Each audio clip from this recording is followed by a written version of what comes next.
Hello student.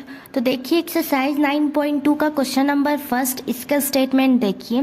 Find the product of the following pairs of monomials. हमें यहाँ product find करना है, जो हमें यहाँ कुछ क्वेश्चन गिवन है उनका, ठीक है। वो हम कैसे करेंगे देखिए सबसे पहला क्या है 4,7p, मतलब इसे हमें इनटू करना है, प्रोडक्ट फाइंड करना है, ठीक है। देखिए 4 इंटू 7p करेंगे हम तो क्या हो जाएगा, दोनों के कोफिशिएंट को इंटू कर देंगे, 7 इंटू 4 करेंगे 28 और p एज इट इज हो जाएगा। ये आ गया इसका आंसर। उसी तरह सेकेंड पार्ट देखिए -4p 7p, तो देखिए -4p इंटू 7p, ठीक है। देखिए -4 इंटू 7 कर लेंगे तो कितना हो जाएगा -28। और एक बात आपको पता होगा, ये मैंने इंट्रोडक्शन में भी बताया था कि इनटू में जो वेरिएबल होता है उनका पावर ऐड होता है। यहाँ एक p है, यहाँ एक p है, और इनटू है तो इसका देखिए 1 हो जाएगा, इसका 1, तो p का पावर क्या हो जाएगा 1 + 1, मतलब कि -28 p का पावर 2। ये आ जाएगा इसका आंसर। आई होप आपको सेकेंड पार्ट भी अच्छे से क्लियर हो गया होगा। चलिए देखिए थर्ड पार्ट। तो देखिए थर्ड पार्ट में क्या है -4p इंटू 7p3, ठीक है। इंटू करेंगे तो कितना हो जाएगा, देखिए 7 इंटू 4 करेंगे 28 और माइनस है एज इट इज हो जाएगा। p का पावर 1, p का पावर 1, मतलब कितना हो गया p का पावर 2 ऐड हो जाएगा, और q बस एक 2 है तो यहाँ बस एक q लिख देंगे। ये आ गया इसका आंसर। चलिए उसी तरह देखते हैं फोर्थ पार्ट। देखिए यहाँ क्या है 4p³ इंटू -3p, ठीक है। अब देखिए 4 इंटू -3 करेंगे तो कितना हो जाएगा -12। यहाँ देखिए p का पावर 3 है, यहाँ p का पावर 1 है, ठीक है। तो p का पावर 3 + 1 करेंगे तो कितना हो जाएगा, ऐड करेंगे तो p का पावर 4 हो जाएगा। ये है इसका आंसर।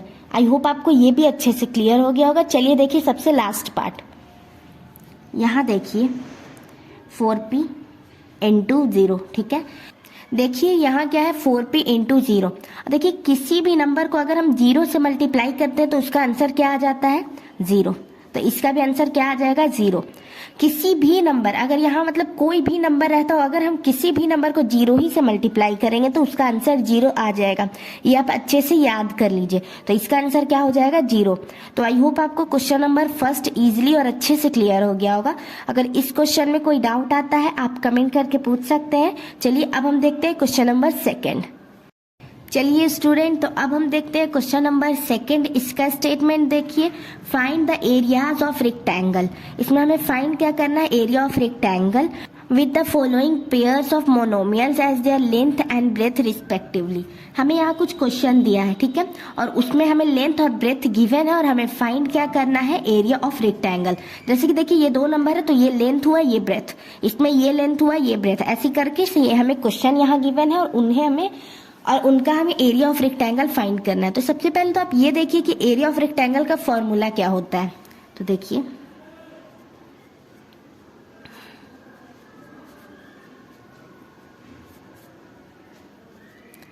एरिया ऑफ रेक्टेंगल का फॉर्मूला होता है लेंथ इनटू ब्रेथ, ठीक है।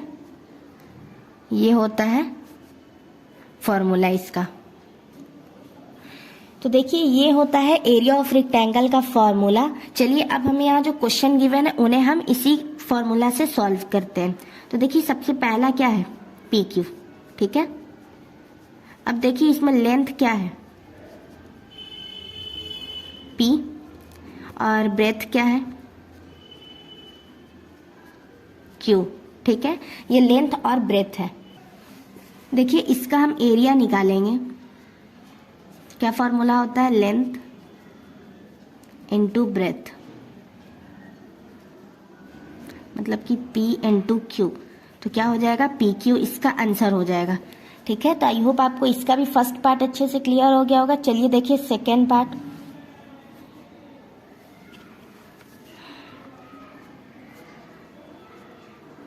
10m 5n, ठीक है। तो देखिए लेंथ को हम L लिख देंगे, L से डिनोट करते हैं, और इसमें लेंथ कितना है 10m, ठीक है, और ब्रेथ को B से, और ब्रेथ कितना है 5n, ठीक है। अब देखिए एरिया निकालेंगे, क्या हो जाएगा L इंटू B, मतलब कि लेंथ इंटू ब्रेथ। लेंथ को हमने L लिखा है और ब्रेथ को B, ठीक है। देखिए यहाँ हो जाएगा 10m लेंथ है और इनटू ब्रेथ कितना है 5n। अब देखिए 10 इंटू 5 करेंगे तो क्या हो जाएगा 50 और mn एज इट इज हो जाएगा। ठीक है, तो आई होप आपको सेकेंड पार्ट भी अच्छे से क्लियर हो गया होगा। चलिए देखिए थर्ड पार्ट। देखिए स्टूडेंट थर्ड पार्ट में क्या है 20x स्क्वायर 5y स्क्वायर। ठीक है, तो देखिए इसका L कितना हो जाएगा, मतलब कि लेंथ 20x स्क्वायर और ब्रेथ कितना हो जाएगा 5y स्क्वायर। ठीक है, अब देखिए इसका हम एरिया निकालेंगे, length into breadth 20x square into 5y square. ठीक है, अब देखिए 20 इंटू 5 करेंगे तो 100 हो जाएगा। कोफिशिएंट को हमने मल्टीप्लाई कर लिया।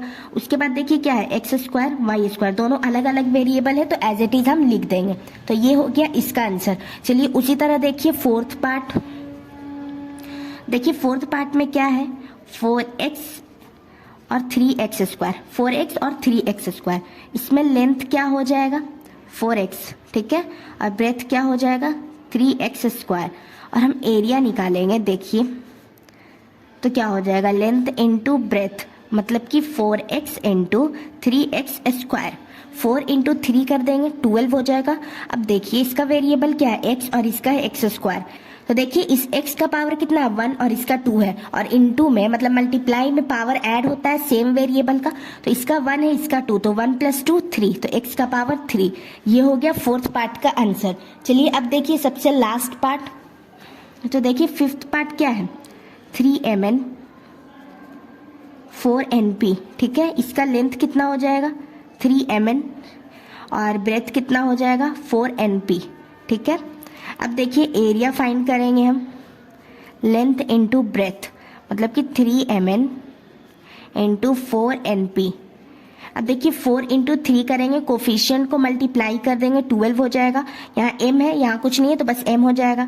यहाँ देखिए n का पावर 1 है, यहाँ n का पावर, तो देखिए यहाँ n का पावर 1 है यहाँ n का पावर 1 है, तो 1 + 1 कितना हो जाएगा n का पावर 2 और p है बस तो p हो जाएगा। तो ये हो जाएगा सबसे लास्ट पार्ट का आंसर। तो आई होप आपको क्वेश्चन नंबर 2 ईजिली और अच्छे से क्लियर हो गया होगा।